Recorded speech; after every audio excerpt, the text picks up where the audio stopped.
but I have one more item to take care of here this morning. We have a long-standing tradition for those who retire from Port Everglades, but because of our long-standing working relationship as Broward County economic engines, I feel that both Nicki and Kent deserve this recognition. So if you would both stand up and come here, I would like to make a little presentation.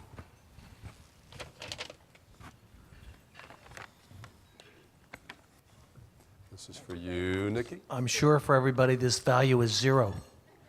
And this is for you. Go ahead, take them out and pull them up.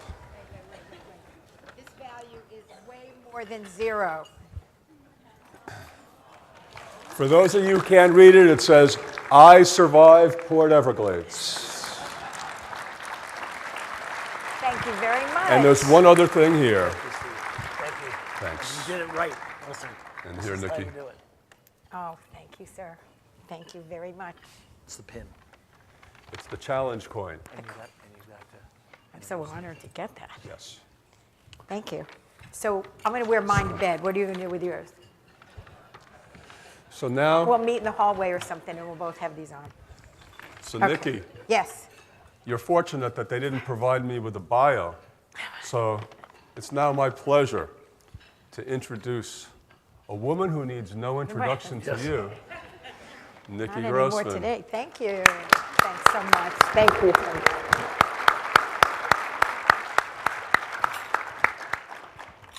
I don't have a stool. Well, my remarks are longer, but it's going to seem a lot shorter.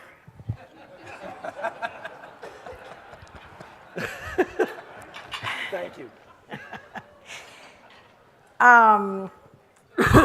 What a great honor and privilege it is to be back again for the Port Everglades Association Economic Engine Report.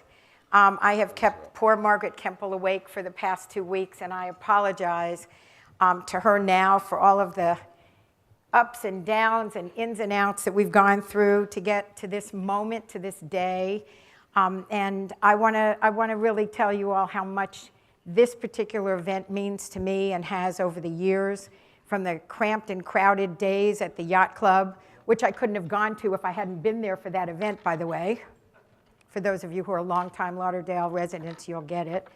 But to come here and watch this event grow and watch this community, this maritime tourism airport community grow together has just been one of the joys of my entire life, and one of the things on my miss you most list that we create every day around my house. And I want to thank all of you for allowing me to have been part of this.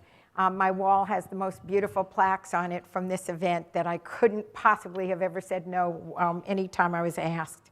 But with all the excitement you just heard about, at the excitement, right, from these gentlemen at the airport, that was exciting news. It was very exciting, delivered in your perfect form. I'm not going to go over it again, but believe me, it was very interesting. It was very exciting.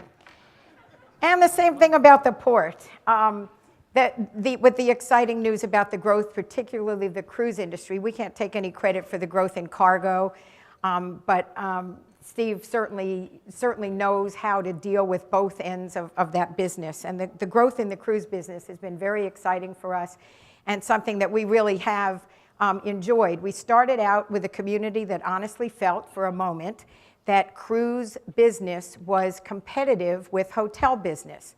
And for a long time, we believed that.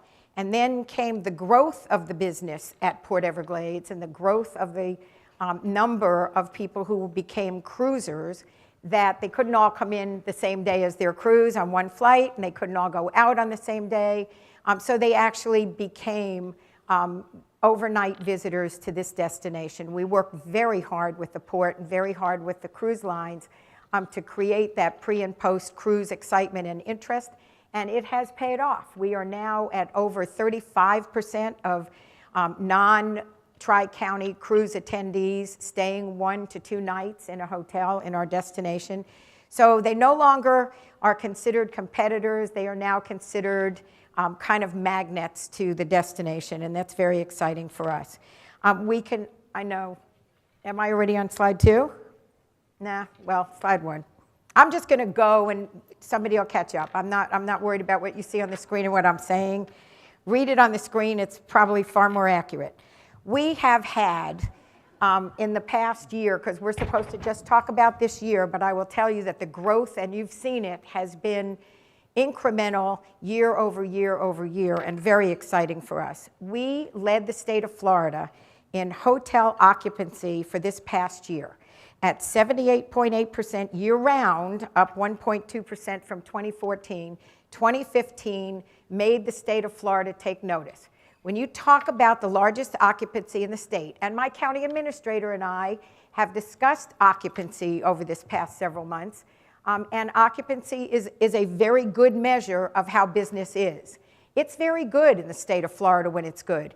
And it sure is terrific to be the county that leads the occupancy numbers for the state of Florida. And if you're... And no apologies to Miami or Key West or Orlando or any other frickin' city in Florida, because we work very hard as a destination to have the highest occupancy in the state of Florida. And we are very proud of our relationship with the hotel community and with the associations and businesses around the country who have chosen to come to Greater Fort Lauderdale. So record-breaking is a very good thing. I will tell you very quickly so that it's said and gone, occupancy across the state has taken a slight dip for January and February, and if you were here, you know why. It was cooler here some days than it was upstate New York, and the weather, which we always like to call Mother Nature a marketing partner, when she is bad, she is very, very bad. And so we had some dip in occupancy, however, continued to lead the state of Florida in occupancy December, January, and February, so there, Mother Nature. Next, we also want to take a look at how we do in something called average daily rate, because to a hotelier, occupancy is one thing, average daily rate is quite another. Our metrics for average daily rate have continued to grow for the past 75 months. January and February of this year is the highest it has ever been for the individual months in our history. And it is up for January 5.3%, February 3.0%. I'm not there yet, but okay. And we can also, as we talk about record-breaking, and apologies to the Congresswoman, those numbers only just became apparent to us also, but we finished 2015 with 15.4 million annual visitors to the destination. Outrageous. We accounted for 15% of the total visitation to the state of Florida. And we don't even have a mouse. And we don't even have, you know, an animal kingdom. And my granddaughter Emily's here. She thinks that's the most important thing you can have in the state of Florida is a mouse and an animal kingdom. So with apologies to Emily, we did that because we became the destination that 15.4 million people wanted to visit. And that's a tribute to all of you and gave us a chance to sell something that became wonderful. Record-breaking also was the spend of our visitors last year, $14.2 billion dollars. $14.2 billion didn't come and go through the community, stayed in Broward County to the businesses, large and small, big corporations, minority-owned small businesses, all got to share in the profitability pie of tourism. So it was a very good economic year for the community. Our record-breaking tax collection in 2015 was $58.7 million. I promised the county administrator I would not mention how some of that money got spent, so I will not. Just think. And the trend continues because December, our collection was up 7.7%. January, even with occupancy down 3.1%, and February up 4.4%. Every time 85 people wake up in the morning and say, let's go to Fort Lauderdale, Greater Fort Lauderdale, Broward County, a new job gets created. 1 in every 4 jobs in the state of Florida is a hospitality job. In Broward County, that equals 168,400 full-time employees, residents of Broward County working in this amazing industry.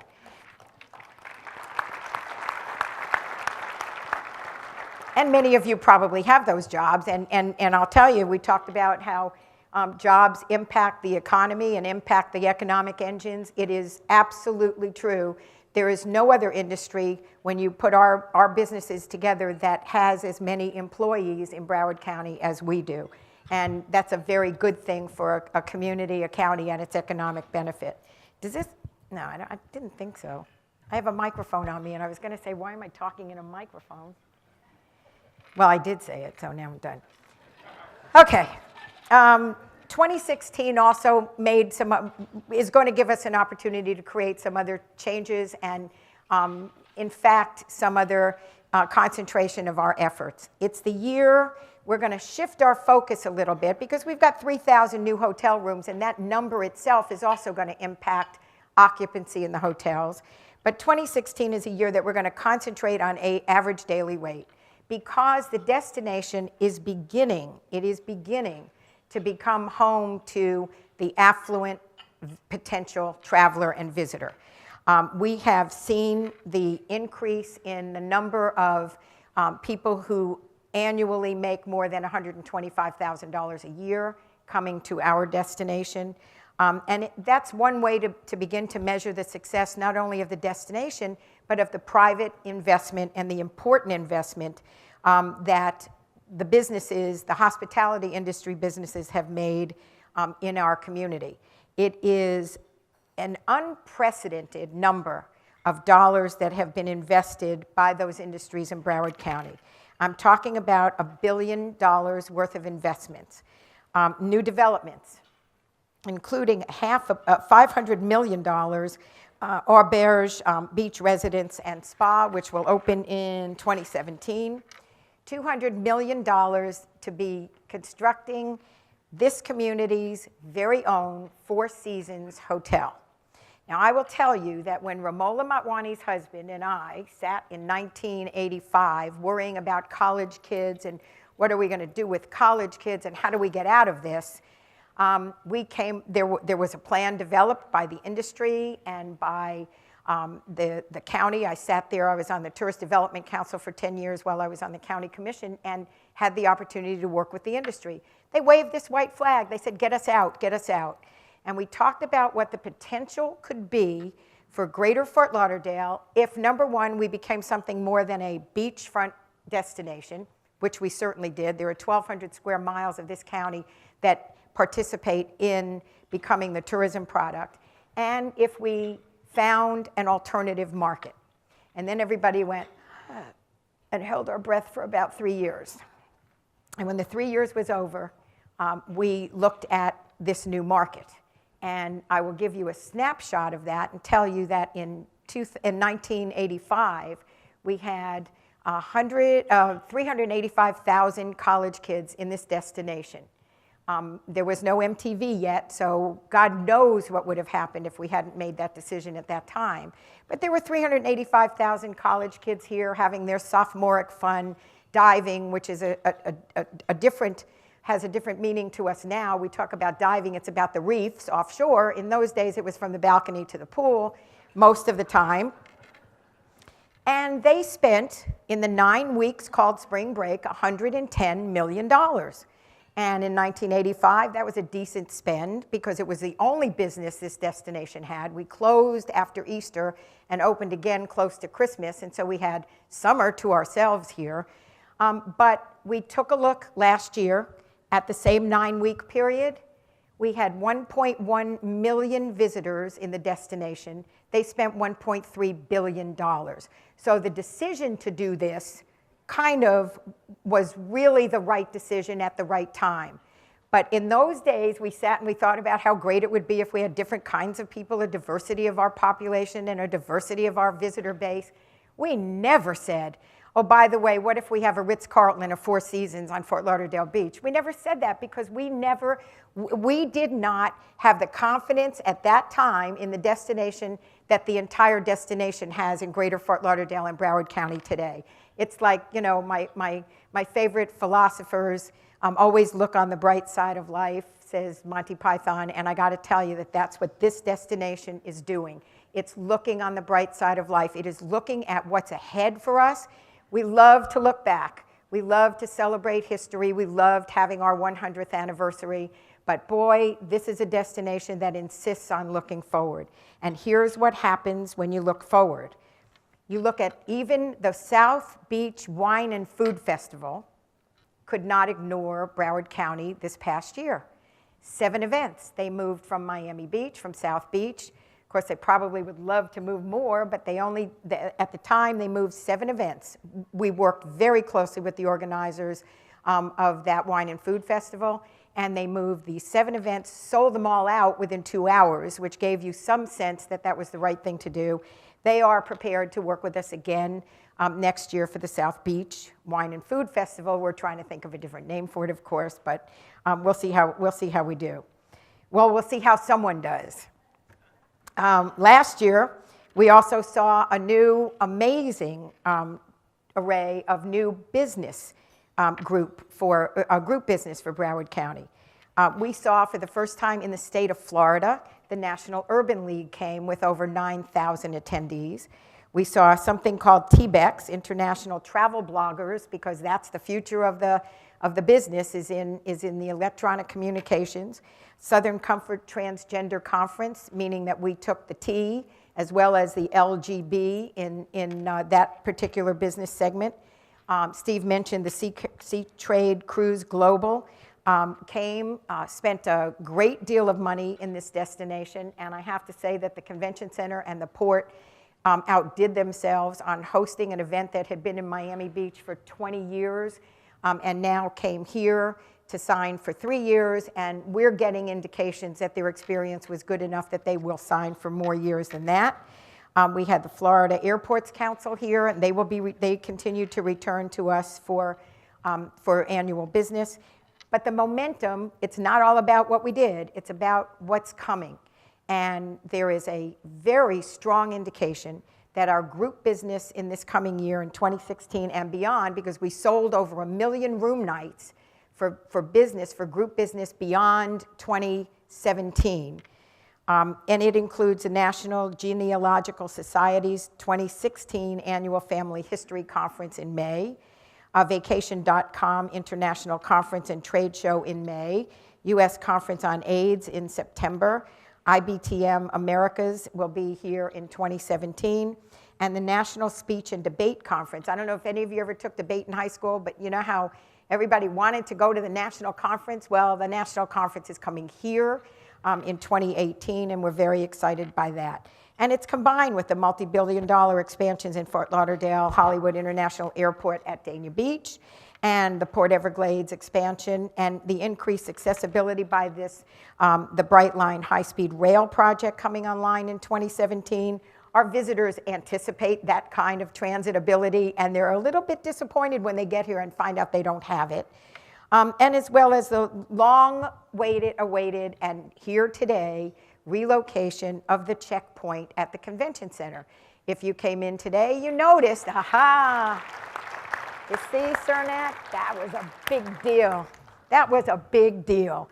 You don't have to give your driver's license. You don't have to give up your kids at the door. You don't have to do anything. You can just come to the convention center as our guests expect to do. But I will say the best is still yet to come.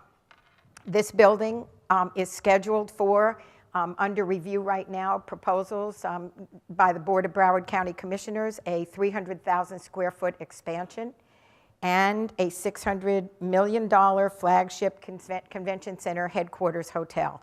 And we have done an amazing job in this destination keeping group business here despite the fact that we did not have a headquarters hotel.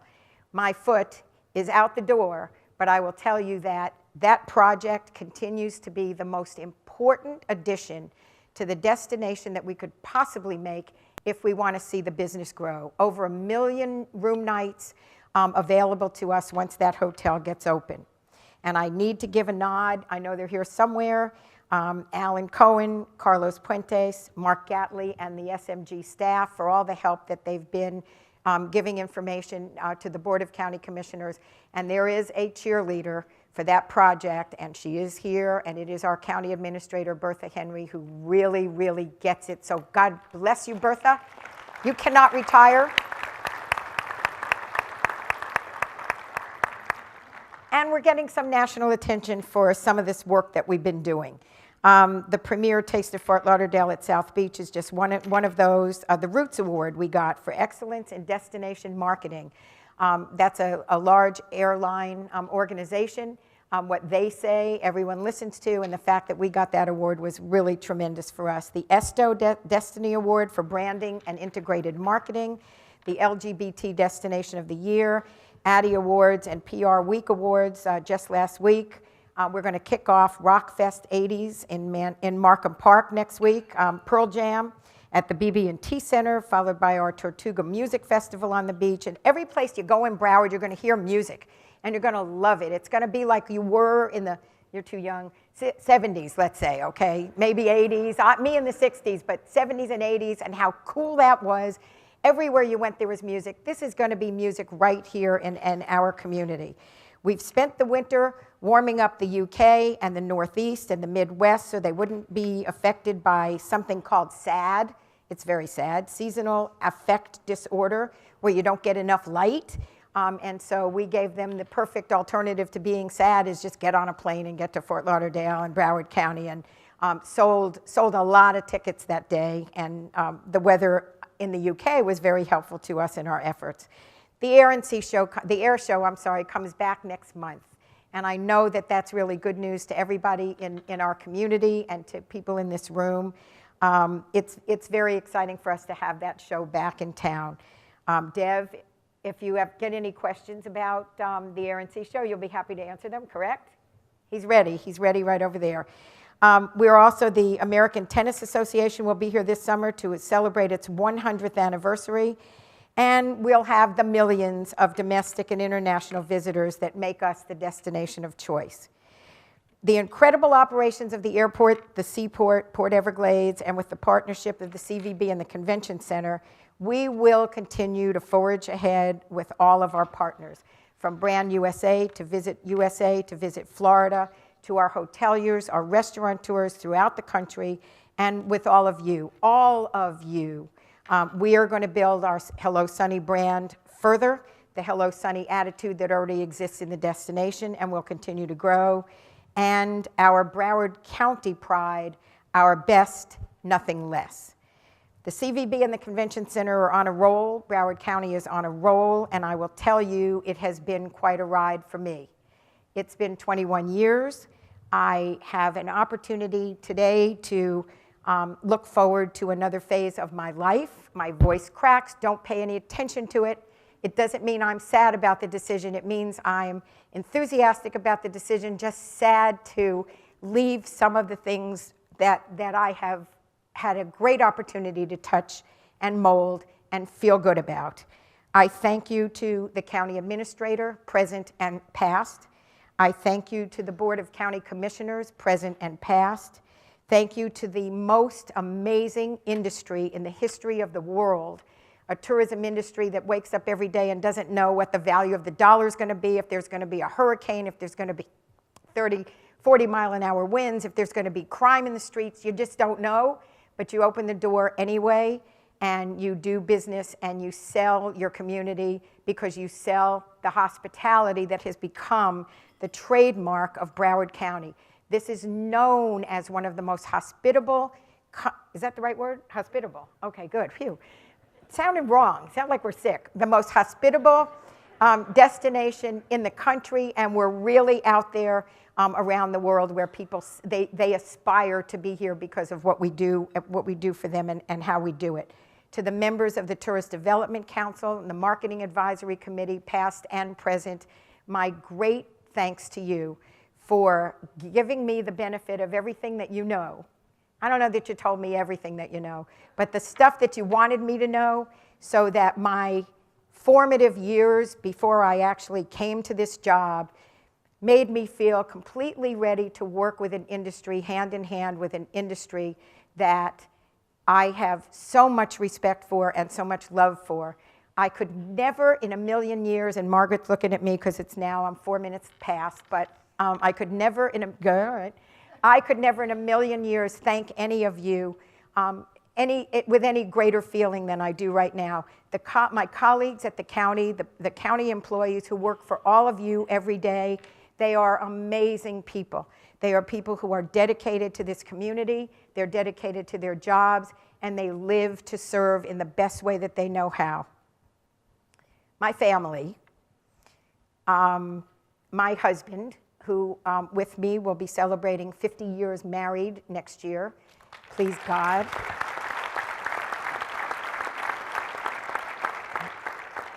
But I owe him some time, you know? I think that's one of the reasons the marriage lasted so long, is because I wasn't always home, and I wasn't always in his way, and he, you know, we just didn't have that so much.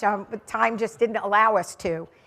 My children, one of my daughters is here today, my daughter Lissa, who, thanks Lissa, representing her two other sisters, and their wonderful husbands, my sons. I have sons, I never thought I could, but I did, when they married so well.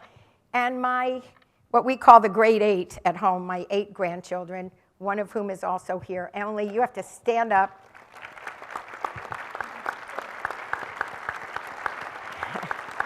That's me in retirement. That's me, 2 o'clock on the line to pick up the kids.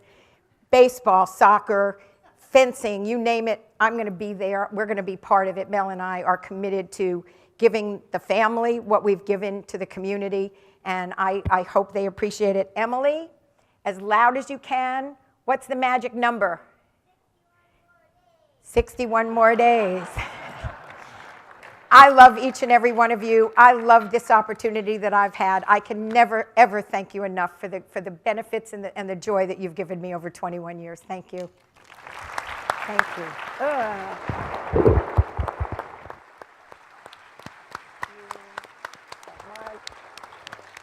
Oh, gosh, thank you. Sorry, I won't get the time with you. Thanks. We'll be fine. Thank you. Thanks so much.